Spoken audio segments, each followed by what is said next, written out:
Hey there, Michael Tasner here, the CEO and founder of No Joke Marketing for credit unions, the digital agency that specializes in working just with credit unions. We just absolutely love working with credit unions. So it is that time of the year when you start to do marketing planning, or you look at all the things that didn't work last year, the ones that worked, and you start to try and put some rough calendars in place.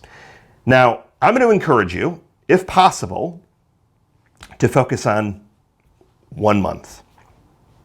And I'll tell you why. Now, you may know that you do certain promotions certain times of the year. You've got a sweetheart loan in February. You've got holiday loans in December. You've got a mortgage thing in March. So that's fine. But what I have found in working with quite a few credit unions, hundreds of credit unions, is that things change sometimes on a weekly basis.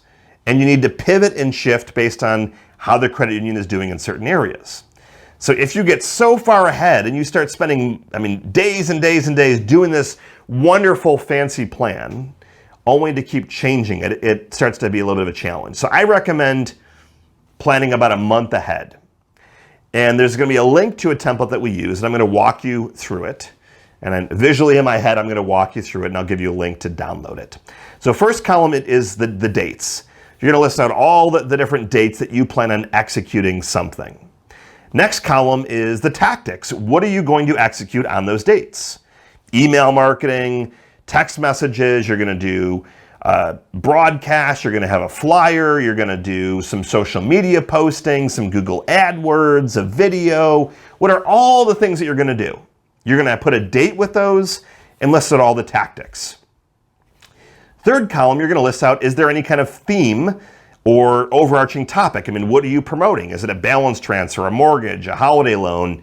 What is it? It doesn't make sense just to look at a sheet of paper that says a bunch of dates and tactics. What are you actually promoting? Next column is, I call it DRI, but who's the person, the one person that is responsible for executing that campaign? Now, you might have 5 people working on it, or 3 people, or 2, or whatever, but one person has their finger on that button. One person has to be responsible. I call it the DRI, the directly responsible individual. Okay?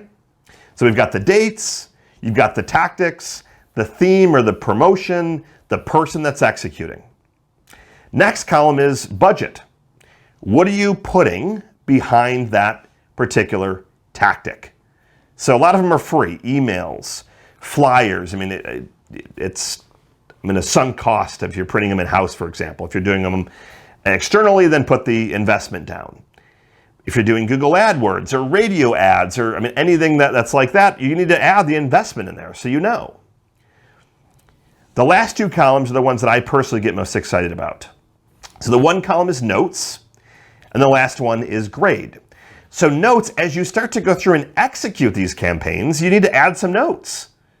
We did an email, we had this amount of opens, it resulted in this. Now, it's tough sometimes to close the loop. Credit unions have a really tough time sometimes going from this tactic to loan to closed, but you need to try and do a good job of closing that loop. At the very least, you need some notes as to the metrics that you saw, whether they're phone calls, emails. What ended up changing or happening from that particular campaign and that particular tactic. So list out a lot of details. And then that grade column, I like to go back to grade school, and you get an A, B, C, D, or F. In my brain, there's A's and F's. A, it drove new members, new loans. It moved you in the right direction. F, it didn't. Now, you may have some F's that take a month or 2 to change, because you may generate 10 quote-unquote leads for mortgages that may not close for 4 months, and people might be in the shopping mode, but you then can go back and say, well, we launched this in January, for example, and it took a couple of months, but we ended up closing 6 mortgages, and we only invested $500 in Google AdWords. That was an A+++. So it's a fluid changing of the grades if you see a delayed effect. But where this becomes powerful is that if you do this each and every month, you're now able to see what's working, what's not working, so that come the next year, you can dust this off and have an amazing plan that you then get rid of all the stuff that didn't work, you add in some new stuff, you repeat the stuff that worked, but you always are tracking. So now you're tracking the new stuff and you're just continuing to do that. 1 month plan, very simplified. The link I'll put at the end of the video for you to go and grab. I hope this has been helpful. I like to simplify planning. I don't like to spend 3 weeks planning the year. I like to spend half a day on the high side. Get everyone aligned. It's very, very simplified, easy to understand, easy to convey, and easy to execute. As always, if we can be of any assistance, nojokecu.com/discovery. That's the place to do it.